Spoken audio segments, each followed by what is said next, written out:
Olá, meu nome é Sônia e eu faço parte do NEP Gesiel de Vinhedo. Estou aqui para dar continuidade às reflexões sobre o maravilhoso livro Ceifa de Luz, de autoria de Emmanuel, com psicografia de Francisco Cândido Xavier. Hoje vamos falar sobre o capítulo 25, intitulado Lei e Vida. E Emmanuel, todas as vezes que começa um capítulo, ele sempre faz a referência a uma passagem do Evangelho. E a passagem que está nesse capítulo é a seguinte: Não penseis que vim revogar a lei ou os profetas. Não vim para revogar, vim para cumprir. Então, são palavras de Jesus que estão no Evangelho de Mateus, capítulo 5, versículo 17. E aí ele começa a lição dizendo o seguinte: Não matarás, diz a lei. O texto não se refere, porém, unicamente à vida dos semelhantes. E realmente, nós vamos perceber aqui durante esta lição que existem muitas outras formas de matar alguém em outros aspectos, né? Não especificamente a vida, tirar a vida da pessoa, mas tirar outras coisas que são muito importantes para ela. E isso vai depender da nossa conduta e das nossas palavras. E aí ele continua a lição dizendo: Não frustrarás a tarefa dos outros, porque a suponhas inadequada, de vez que toda tarefa promove quem a executa, sempre que nobremente cumprida. E aí a gente precisa ter essa clareza de que cada pessoa tem um jeito, tem o seu jeito e as suas possibilidades de fazer determinadas tarefas. Por que a gente tem que achar que só o nosso jeito é o jeito certo, né? E não podemos desmerecer o trabalho do outro. E aí ele continua: Não dilapidarás a esperança de ninguém, porquanto a felicidade, no fundo, não é a mesma na experiência de cada um. E a esperança é muito interessante, porque ela é a certeza de que algo melhor pode acontecer, de que as coisas podem melhorar. E é essa certeza ou essa esperança que nos sustenta e que sustenta as pessoas e que as torna resilientes para conseguirem superar momentos difíceis. E às vezes a gente tem um olhar pessimista sobre a vida, sobre alguma circunstância, alguma questão, e a gente acaba falando isso para a pessoa e tirando a esperança que ela possa ter numa determinada questão. Não podemos fazer isso. É uma maldade, na verdade, tirar a esperança de alguém. E ele continua: Não destruirás a coragem daqueles que sonham ou trabalham em teu caminho, considerando que de criatura para criatura difere a face do êxito. E aí é importante que a gente tenha essa clareza de que a esperança e a coragem, elas estão muito ligadas. Uma pessoa só pode ter coragem se ela sentir que tem motivos para isso. E os motivos vêm da esperança que ela tem de que as coisas podem melhorar. Então, esses motivos é que fazem com que ela consiga enfrentar os desafios de uma forma mais positiva. Às vezes a gente tem medo, e o nosso medo nos paralisa. E aí a gente acaba levando isso para outra pessoa, contaminando a pessoa com o nosso medo e enfraquecendo a coragem da outra pessoa. Continuando: Não aniquilarás com inutilidades o tempo de seus irmãos, porque toda hora é agente sagrado nos valores da criação. E isso é uma coisa muito importante, o tempo. O tempo é o nosso maior recurso. Através do tempo é que a gente pode realizar tudo que a gente deseja na nossa vida. E aí tem uma passagem no livro Jesus no Lar, uma passagem maravilhosa, um capítulo, né? Que é o capítulo 22. O título dele é O Talismã Divino. E aí, nesta lição, Jesus nos fala que o tempo é esse talismã divino. Através dele podemos iniciar a aquisição de todos os dons de nosso Pai. Estende 1000 possibilidades e oportunidades de crescimento em todas as áreas da vida. cada minuto de nossa alma está revestido de grande poder oculto quando sabemos usá-lo no bem. E realmente, tudo que a gente deseja na vida, o tempo é o caminho para que a gente possa estudar, aprender, se desenvolver, evoluir ou fazer escolhas ruins que vão nos levar para o caminho oposto. Então, a gente, sabendo da importância do tempo, a gente não pode tirar esse bem tão precioso de outra pessoa. E como que a gente pode tirar?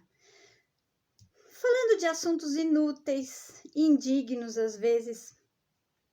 Com isso, a gente acaba prejudicando a oportunidade do outro de usar esse tempo de uma forma mais positiva, ao mesmo tempo que nós prejudicamos a nós mesmos, que também deveríamos estar usando o tempo de uma forma melhor. E aí fica essa reflexão, como é que eu estou usando o meu tempo? Ao que eu estou me dedicando? No que eu estou colocando foco? Que tipo de assunto, de notícia me interessa?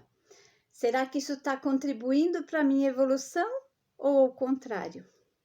E o mesmo que eu estou fazendo com outras pessoas. Essa reflexão é muito importante. E aí, continuando.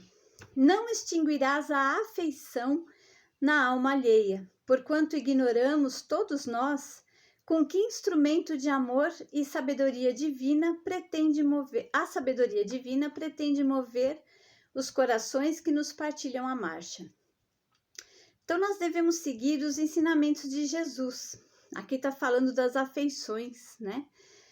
Então, devemos amarmos os nossos semelhantes como irmãos. Foi o que Jesus nos ensinou.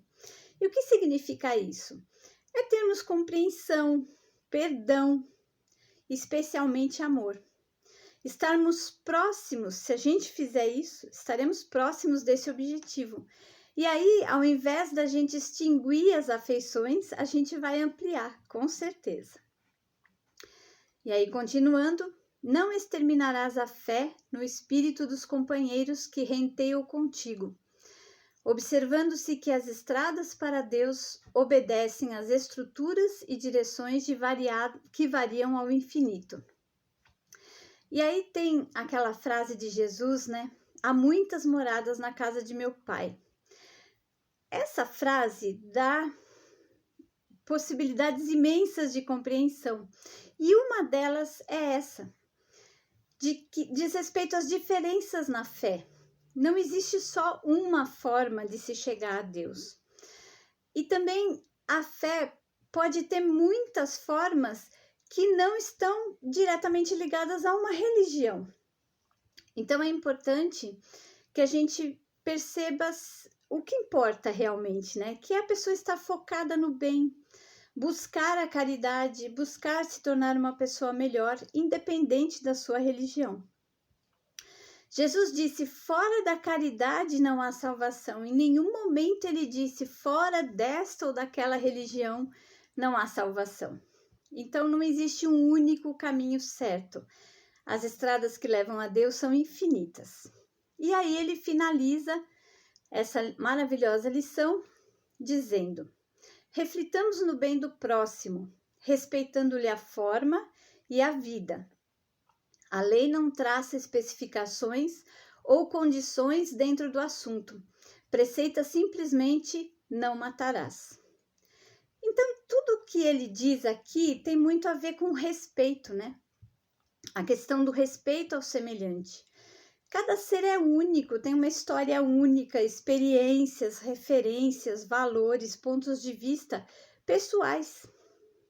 E às vezes esse é um grande motivo de discussão, de desentendimentos, mas a gente gosta de ser respeitado.